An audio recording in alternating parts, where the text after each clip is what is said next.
Have you ever wondered why people who awaken spiritually begin to shed things slowly, almost imperceptibly, like leaves falling from a tree in late autumn? It isn't dramatic, it isn't loud, it is subtle, deliberate, and inevitable. Carl Jung taught that the unconscious reshapes life not with explosions, but with quiet tectonic shifts. And when a soul begins to awaken, it starts to loosen its grip on what once defined it. This is the essence of individuation, the peeling away of illusions until what remains is essence, raw and whole. The spiritually awake woman feels this first as an unease, a dissonance between who she is and what she pretends to be. She no longer fits comfortably inside the costume of people, pleasing, of overexertion for validation, of silences held out of fear. What she used to tolerate, a hollow friendship, a shallow conversation, a demand on her time that stripped her dignity, now tastes like poison. And so she withdraws, slowly. At first others do not notice. She still smiles, still nods, still plays her role. But within, a rebellion stirs, silent yet unstoppable. Jung called this the shadow's murmur, the part of the psyche that rises when the self has been denied too long. She begins to see how much of her life has been scripted by the expectations of others. Every yes she gave to avoid conflict was a quiet betrayal of her soul. Every time she swallowed her truth to preserve harmony, she fed her own inner chaos. And then comes the turning, a sacred refusal. She starts quitting, not the world itself, but the lies she once carried. The first thing she quits is the performance of constant agreement. Her lips no longer bend to automatic smiles. Her words no longer seek to soothe egos at the cost of her own integrity. This shift unsettles people. Some call her distant. Some whisper that she has changed. But in truth, she is simply returning to herself. Marcus Aurelius once wrote that the closer a man lives to nature, the less he needs applause. The awakened soul embodies this. She finds dignity not in being approved, but in being aligned. Then she begins to quit the addiction to noise, social noise, digital noise, the endless chatter of a culture obsessed with distraction. Jung taught that solitude is the workshop of the soul, and she starts seeking silence the way the thirsty seek water. Others cannot understand this. They mistake her retreat for isolation, but it is not withdrawal. It is repair. In the quiet, she begins to hear the forgotten language of her inner voice, a voice society taught her to doubt, but one that now grows stronger with every pause she allows. Slowly, too, she quits relationships built on shadow contracts, those hidden agreements where she gave energy in exchange for crumbs of affection. At first, she resists this letting go, because she has been conditioned to believe that loyalty means endurance, even when endurance leads to her own diminishment. But awakening changes the currency. She realizes that loyalty without reciprocity is servitude, and so she releases. Not with malice, not with vengeance, but with the quiet recognition that the soul cannot thrive in a garden poisoned by resentment. Every detachment feels like a death, and in a sense, it is. The Stoics reminded us that we die many small deaths before our final breath. Each time we release an illusion, we bury a part of the false self. But the awakened woman does not mourn these funerals for long. In every ending, she tastes the sweetness of freedom. Jung said, "Until you make the unconscious conscious, it will direct your life, and you will call it fate." She has grown tired of mistaking her chains for destiny. She would rather face the loneliness of truth than the comfort of bondage. This is why she quits slowly, deliberately. Not because she is uncertain, but because her soul understands that transformation is not a performance for the crowd. It is a sacred alchemy, a private reordering of the inner world. She does not slam doors. She simply stops knocking. She does not shout her boundaries. She begins to embody them. And in that embodiment, the world rearranges around her. Those who were with her only for what she gave drift away. Those who can meet her essence with reverence begin to step closer. You may find yourself in this process now. Perhaps you are feeling a subtle disgust for conversations that once thrilled you, or a fatigue from performing roles you never chose. Perhaps your heart aches at the realization that some people you love cannot follow you where you are going. Do not mistake this ache for weakness. It is the labor pain of a soul being reborn.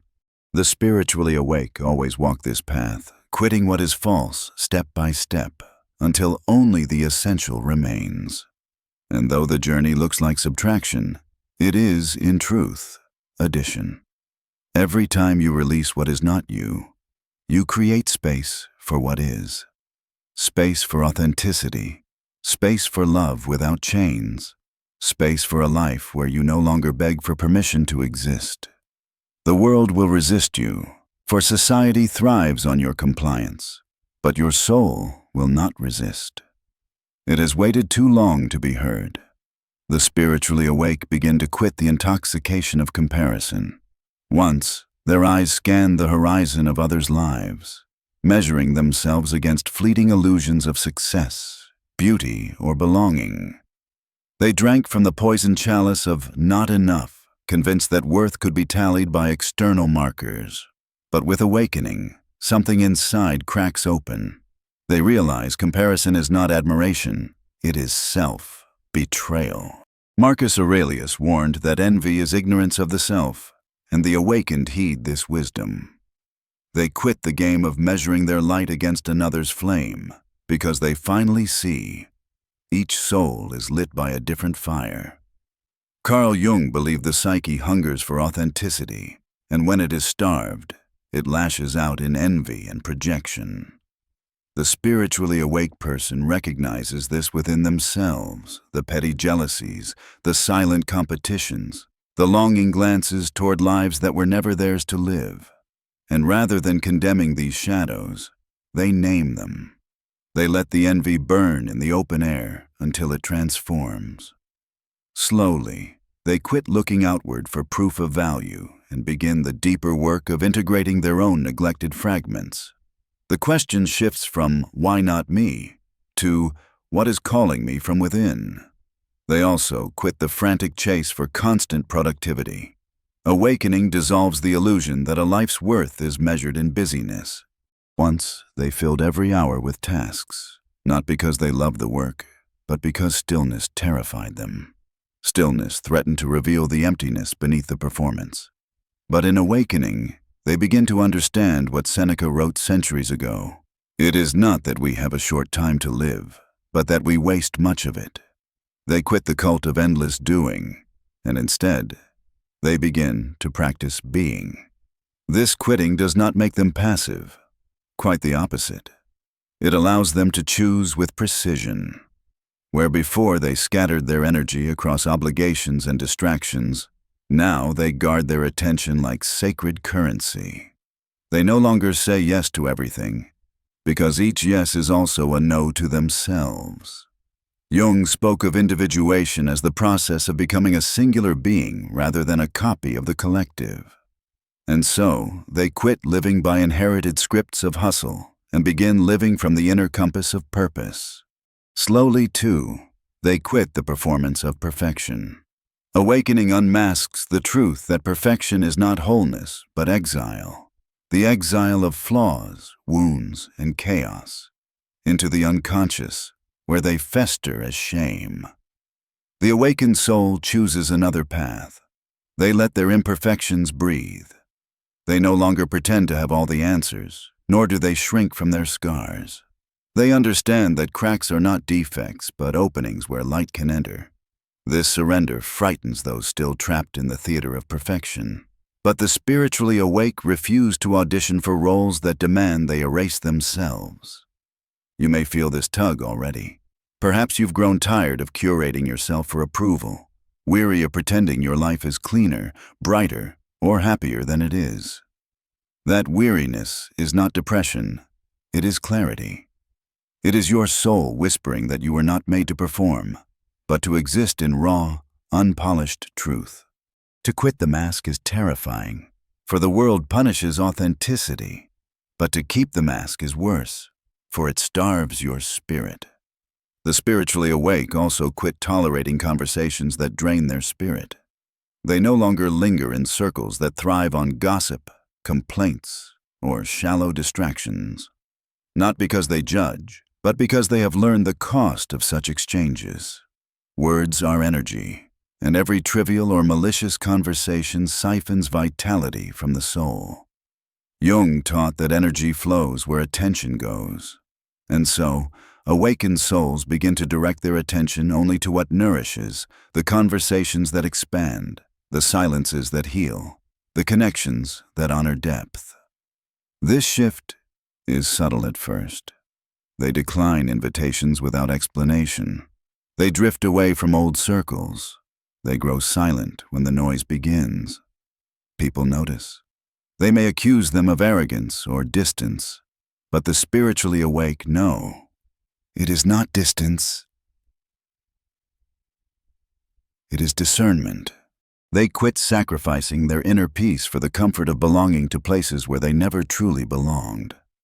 And then, perhaps most radically, they quit seeking to save everyone. Once they rushed to rescue, to carry, to fix every broken piece of those around them. But awakening teaches them a hard truth. To carry another person's refusal to awaken is to abandon their own. Slowly, they step back, not from love, but from illusion.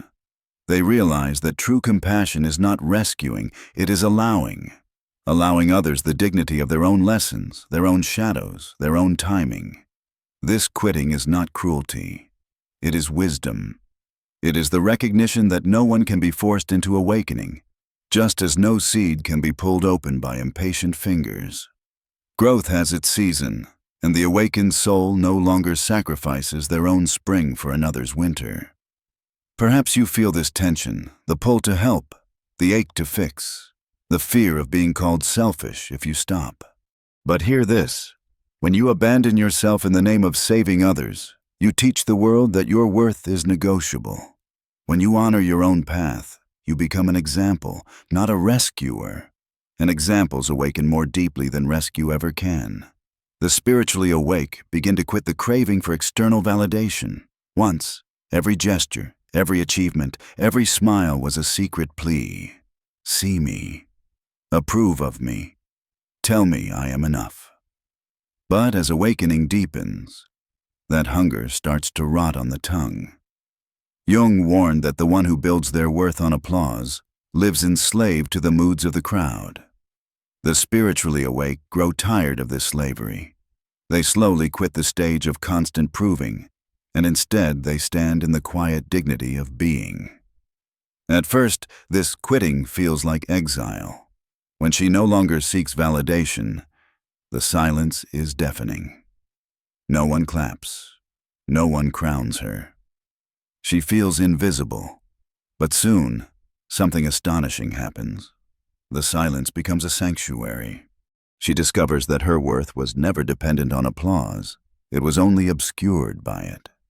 Marcus Aurelius wrote, "It never ceases to amaze me.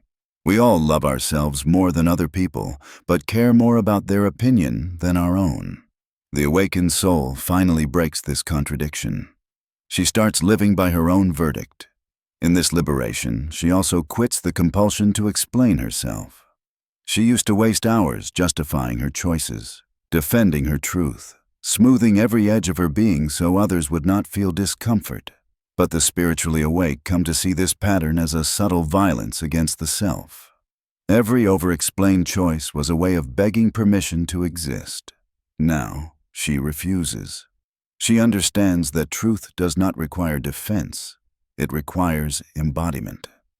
And so, she lets her actions stand as her explanation, her silence as her refusal to be diminished.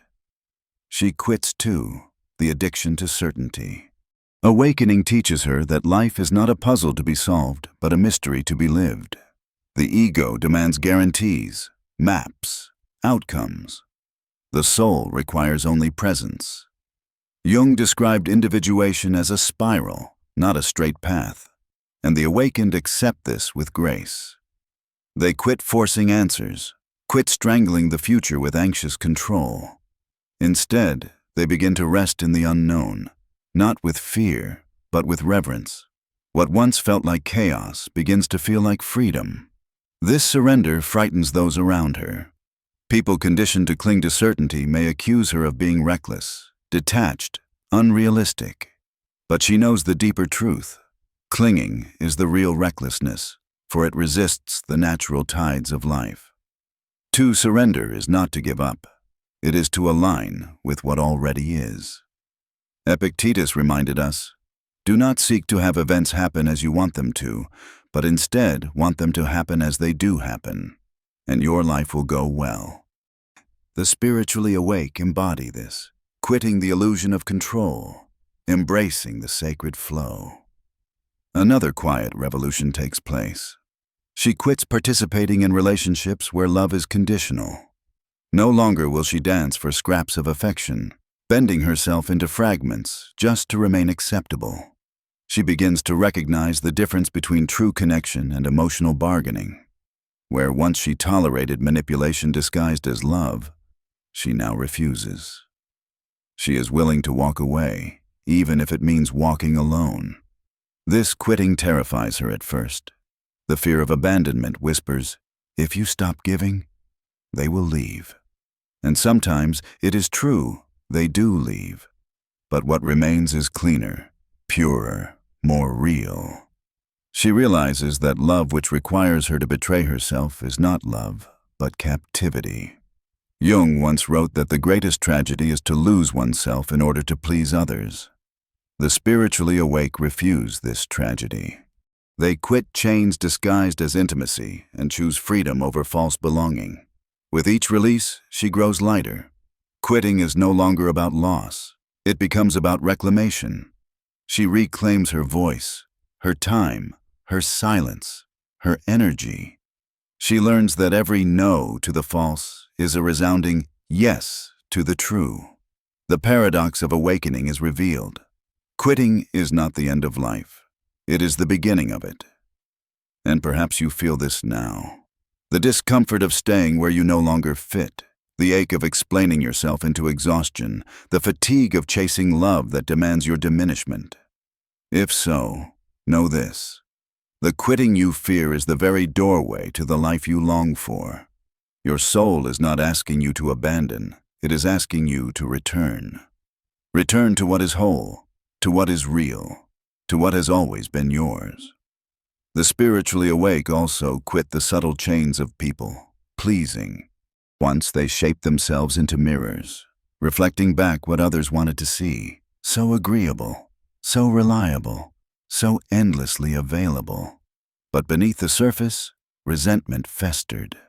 Jung warned that what we repress does not vanish. It seeps out in disguised forms, poisoning both the giver and the receiver. And so, in awakening, the woman realizes that her endless yeses were never love. They were fear. Fear of rejection, fear of conflict, fear of being unloved if she dared to be herself. Slowly, courage replaces fear, and she begins to quit the compulsion to please. This quitting is not dramatic. She does not announce it. She simply begins to pause before saying yes. She weighs her own needs against the demands of others. She learns the art of the sacred no, a no spoken without apology, a no that is a yes to her soul. At first, guilt claws at her, but over time, guilt is replaced with power, for she begins to see that those who truly value her never required her to shrink in the first place. Only those who fed on her compliance feel threatened by her freedom. Then comes another deep unraveling. She quits hiding her shadow. The spiritually awake know that denying the shadow is the root of endless suffering. To repress envy, rage, lust, or grief is to hand them more power in secret. Awakening calls for integration. She begins to quit the performance of saintliness, of being endlessly good, endlessly kind, endlessly forgiving. She embraces her full humanity, the darkness as well as the light. Jung said, "One does not become enlightened by imagining figures of light, but by making the darkness conscious." To quit pretending she is only light is to finally step into wholeness. This shift unsettles others, because a woman unafraid of her shadow is untouchable.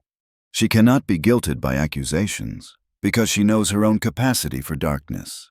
She cannot be manipulated by flattery, because she knows her own hunger for power.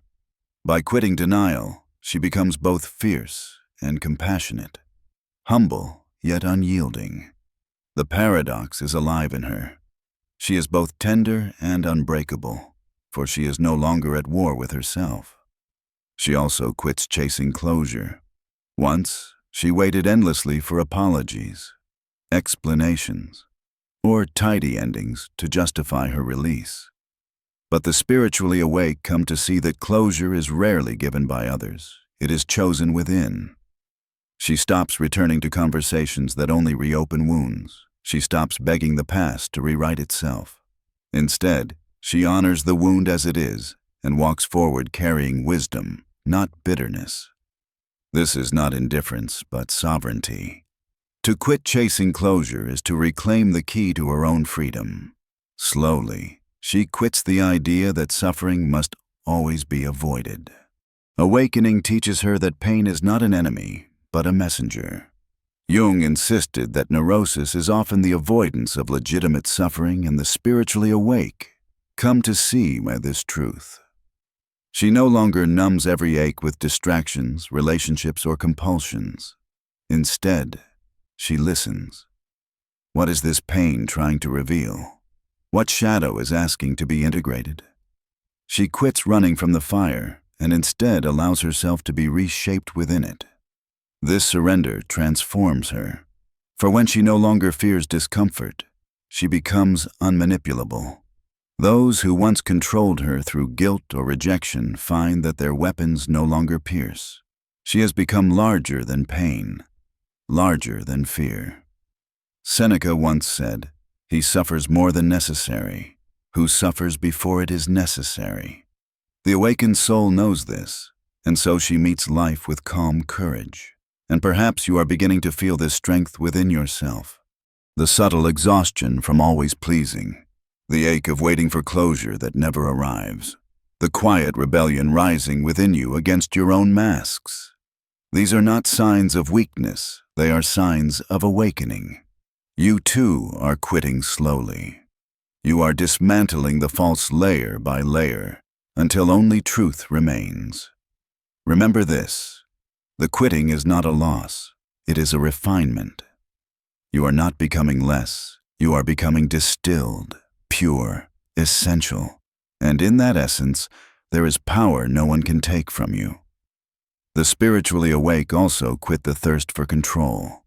Once, they clung to every outcome, every relationship, every plan, as if gripping harder could bend life to their will. Yet control was only an illusion, one that bred anxiety, disappointment, and exhaustion. Jung reminded us that what we resist not only persists, but grows stronger. Awakening reveals this truth. Life cannot be micromanaged into safety. Slowly, they release their grip. They quit forcing, quit manipulating, quit begging the river to flow upstream. They learn to trust that chaos has its own hidden order. At first, this surrender feels like free fall. Without control, the ego trembles, whispering, "If you let go, everything will collapse." But in time, the awakened soul discovers the opposite.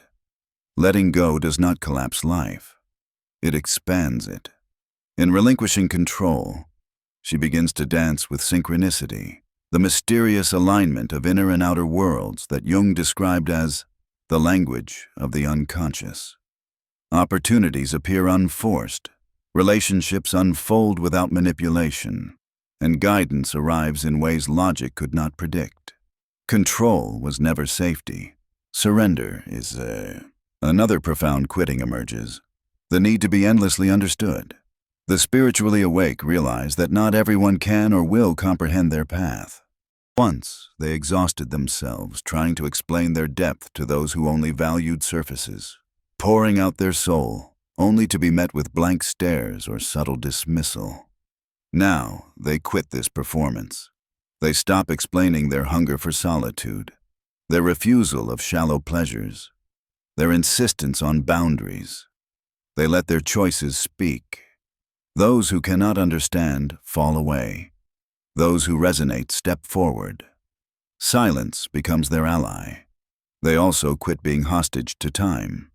The unawakened live enslaved by clocks, always rushing, always late, always measuring life by deadlines. The awakened soul begins to view time differently. She no longer believes she is running out of life because she knows that every moment is complete in itself. She quits racing, and in that quitting, she begins to feel time as the Stoics taught, a gift always present, always sufficient. Her life is no longer a frantic sprint toward an imagined finish line, but a series of deliberate, sacred pauses.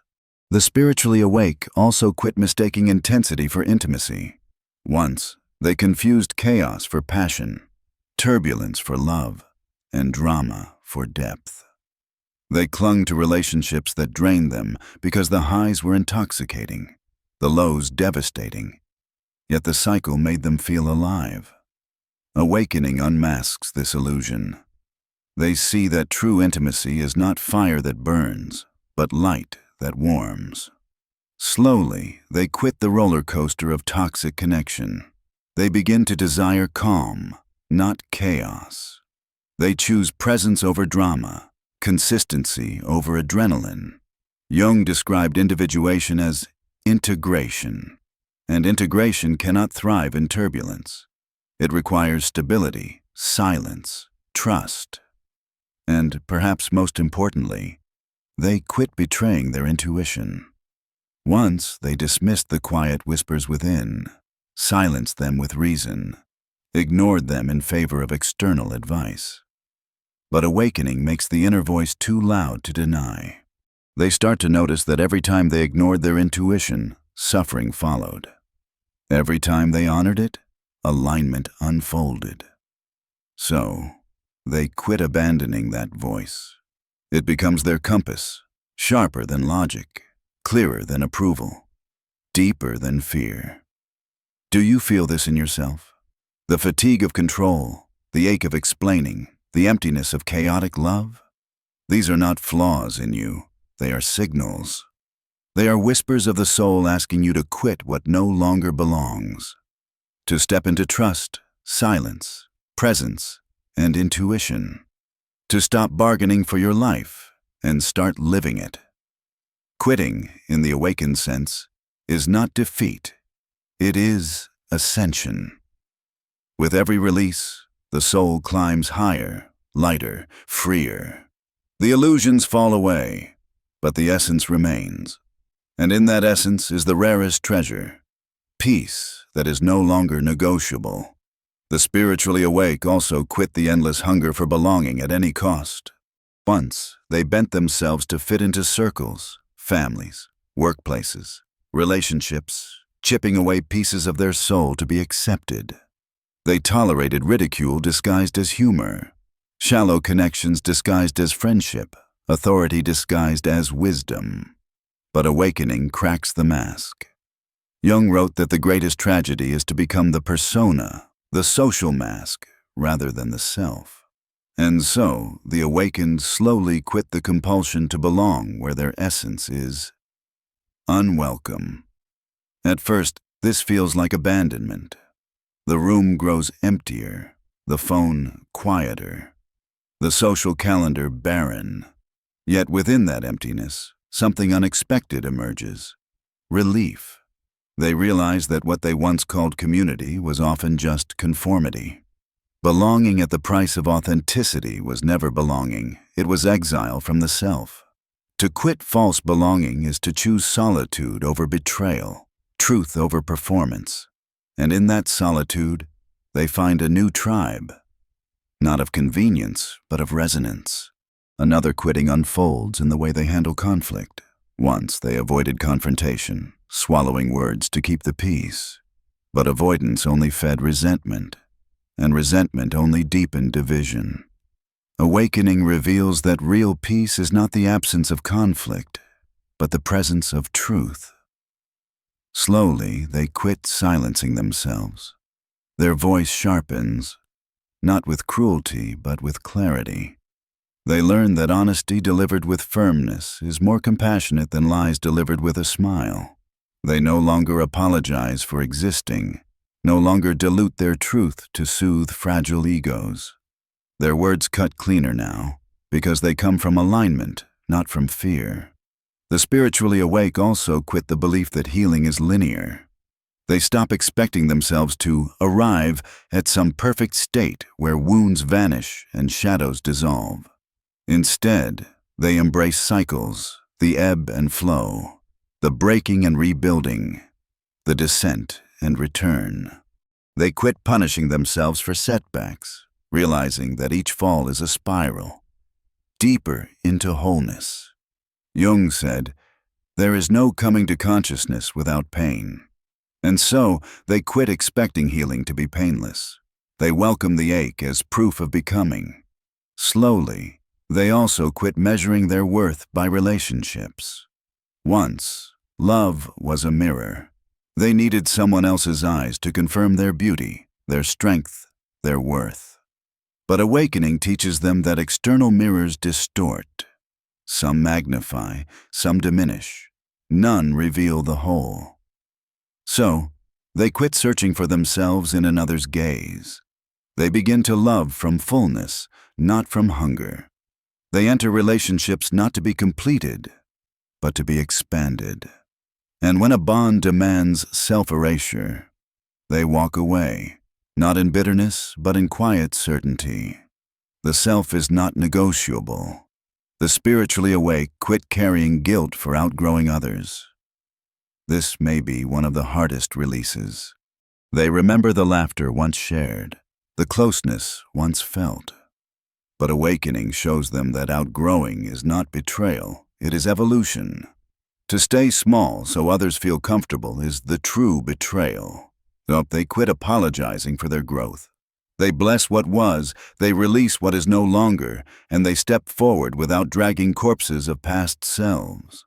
And then, finally, they quit seeking permission to rest. Once, they treated exhaustion as weakness, wore burnout as a badge of honor, measured love by sacrifice. But awakening teaches them that rest is not indulgence. It is rebellion. It is healing. It is wisdom. They quit sacrificing sleep for validation, peace for productivity, silence for shallow applause. They begin to honor their body as a temple, their mind as sacred ground. And in that honoring, they find strength deeper than any hustle could give. Perhaps you too feel the stirrings of these quit points, the fading desire to belong where you must shrink, the growing need to speak truth instead of pacifying lies, the exhaustion of seeking mirrors outside yourself. Do not resist this unraveling. It is your soul weaving itself back together. For every false thing you quit, something true arises in its place. And when the quitting is complete, you will not feel emptier, you will feel whole. The woman who knows her worth doesn't chase, she chooses.